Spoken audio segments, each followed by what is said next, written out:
Well, today I have what I believe is going to be a fascinating episode for you guys. So let's start with video, okay? So videos, everybody likes to watch videos. There's a few people these days who own tablets. There's a Motorola Zoom, or smartphones. There's an iPhone 4 and want to watch video on them. But not all these devices and not all the media players are compatible with every kind of media that you download or rip or whatever, however else you get your media.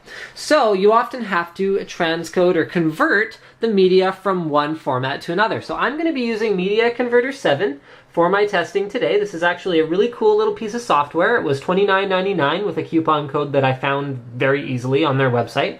Okay, so I'm going to be using a 200 meg, it is a 3-minute 1080p file that was actually taken with, oh, here, you guys can actually see me. This camera, the SX1IS 1080p, I'm going to be outputting it to an iPad-compatible format, and I'm going to be doing it on a number of different platforms, a number of different ways. So I have 3 platforms I'm going to use, and I'm going to be using kind of a best of Intel 1155, so that's the Z68 chipset with a 2600K hyper-threaded processor. That is the most expensive platform out of what I'll be using today.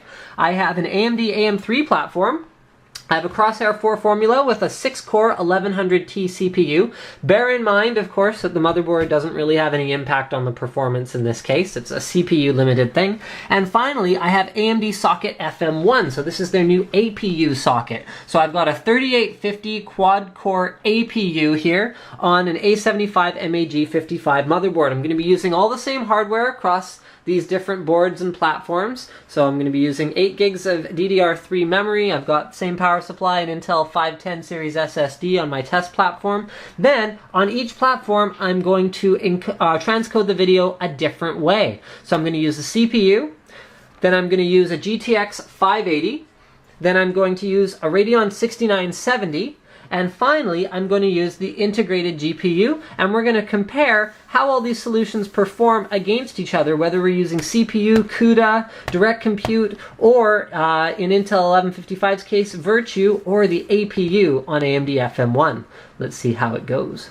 Okay, so my first 2 runs are done with the CPU as well as with the GTX 580 using CUDA on the 1155 platform. And the one that I'm about to run, and the reason I'm stopping to tell you guys about it, is with Lucid Virtue. So all I have to do is turn Virtue on.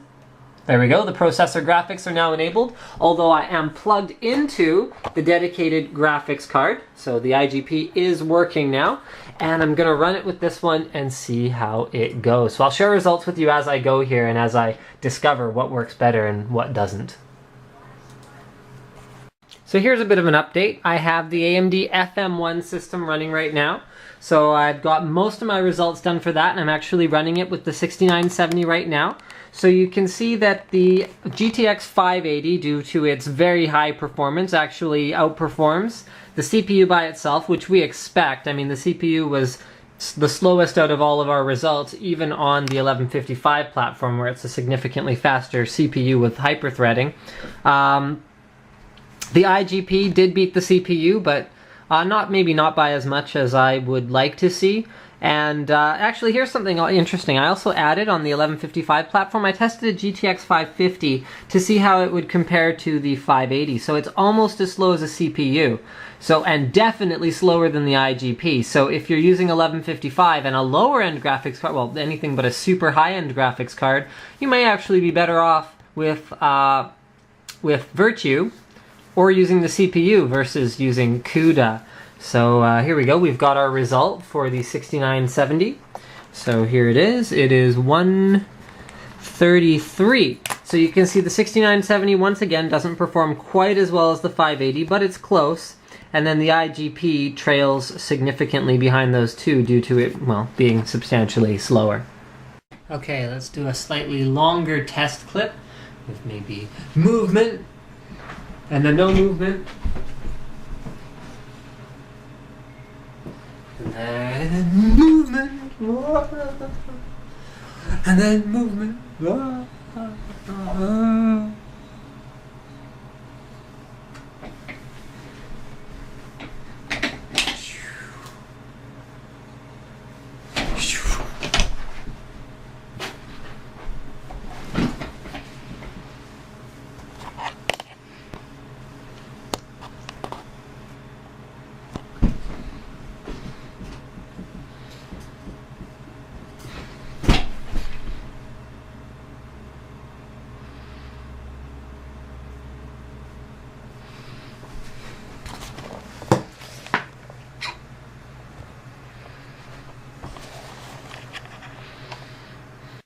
So I'm pretty much finished my data at this point, only to discover that it was all pretty much for nothing. So what I accidentally did was I used a video file, this one, which had already been converted from its large high bitrate self into a Windows Media audio file. So what I'm going to do second time around is I'll be using this one. This is a 1.64 gig file, whereas this is a 200 meg file by accident.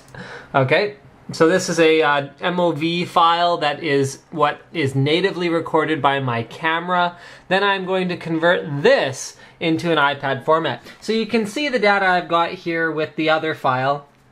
So the Intel QuickSync is a good performer.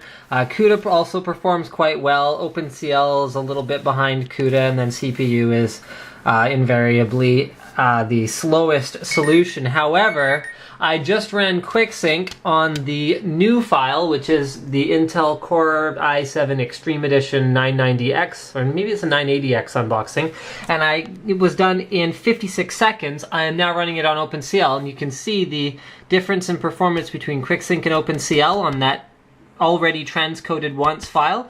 This ran in 56 seconds, and it's already taken well over 2 minutes with OpenCL when we're doing a far more complicated file. So I'm gonna just rerun everything, which is gonna take me, look at the time it is now already, which is gonna take me another, hour or hour and a half or whatever, and then I will be back with proper results for you guys.